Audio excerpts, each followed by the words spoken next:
Today I messed up by accidentally showing hentai to a train conductor. For context, I was coming home from work on the train and texting with friends on the phone. I'm in the process of buying things for the flat I'll be renting with my girlfriend and one other person, so the main topic of conversation was gathering ideas for things we need. Baskets for clothes, cleaning products, a clothes dryer and other such things were quickly agreed upon, so we moved on to figuring out what decorations we would like to have in the flat. The conversation was going along normally until we remembered that the bathroom was missing a curtain for the bath. We each browsed the listings for such curtains on the internet and sent pictures to the group, where we further discussed whether the curtain would suit the three of us.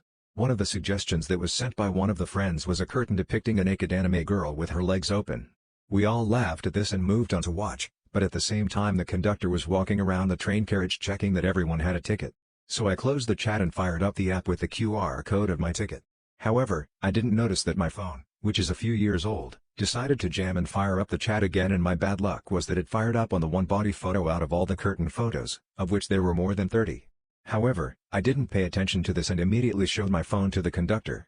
The guy stood in silence for a good 30 seconds looking at the screen, which I couldn't see from my perspective, then just said quite quietly, "Sir, I don't think this is your ticket." I looked at the screen in surprise and was overwhelmed with embarrassment, shame, and felt like jumping off that train. The phone was unresponsive to attempts to hide the chat bubble in this photo for the next few seconds, which lasted an eternity for me, through which the man looked at me with sadness in his gaze in silence. When I finally managed to show him the ticket, he didn't even ask me for my student ID, he just walked away. He too probably had had enough. Remember, always check what your screen before you show it to anyone. Today I messed up, the time my mother discovered me wearing girl panties. Hello everyone, this is my first post here. I just wanted to share an experience from about a year ago that still lingers in my mind at times. I was 25 years old when this happened. To provide a bit of context, I'm a straight guy who had never been with a girl and I am still a virgin. So, to give you a better understanding of the situation, I need to explain how I ended up in this scenario. One day, my thoughts took a more explicit and curious turn, leading me to explore some Reddit pages. This exploration eventually led me to the femboy page. Initially, I didn't fully comprehend everything I saw there, but it piqued my curiosity. After some contemplation, I made a decision to try something for myself. Late one night, driven by a mix of curiosity and impulsiveness, I ended up taking a pair of panties and trying them on. It felt a bit awkward at first, but over time, I found that I enjoyed the experience. This marked the beginning of a significant fetish for me, one that I often tried to avoid but kept returning to. As time went on, my interest in this grew to the point where I bought thongs and other items to explore further. Living with my parents, I often had to wait for them to go to sleep before indulging in these activities. During these moments, I found pleasure in sharing with others and receiving attention, often from other guys. Unfortunately, the incident I'm about to share changed everything. On night in question, I mistakenly believed my mom had already gone to bed. I began playing around by wearing some thongs and fishnets and started sexting with some guys. I usually used to use Snapchat to all these things. However, the atmosphere took a drastic turn when I heard noises coming from outside my room. My parents' bedroom is mere meters away from mine. Panicking, I had no time to react. When my mom opened the door, I was caught wearing a thong and a top, with the rest of the clothes strewn across the bed. The situation was extremely awkward, and I was lost for words. My mom left the room without saying anything and began crying. The guilt and regret that followed were overwhelming, as I felt truly sorry for putting her through such an uncomfortable experience. Today I messed up by not disposing of the condom immediately. I was staying over at my boyfriend's house, and we ended up having sex. Now, his parents were home, which made things a bit more complicated.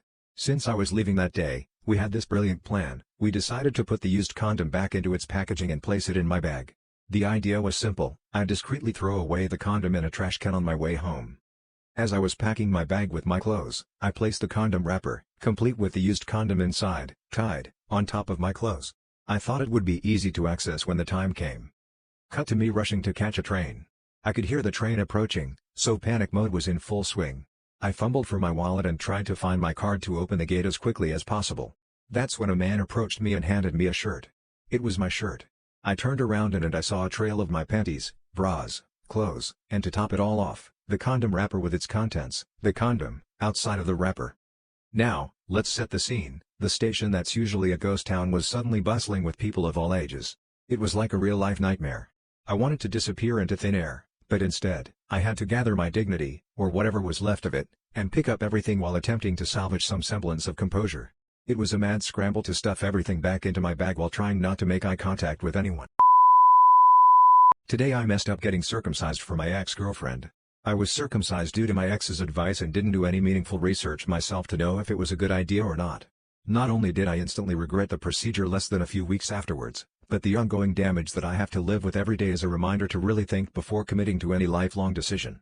My penis has become extremely dry and does not feel anywhere near as sensitive. I am having issues regulating moisture as I feel it is extremely difficult to keep the glands moist due to the rubbing on my underwear/pants.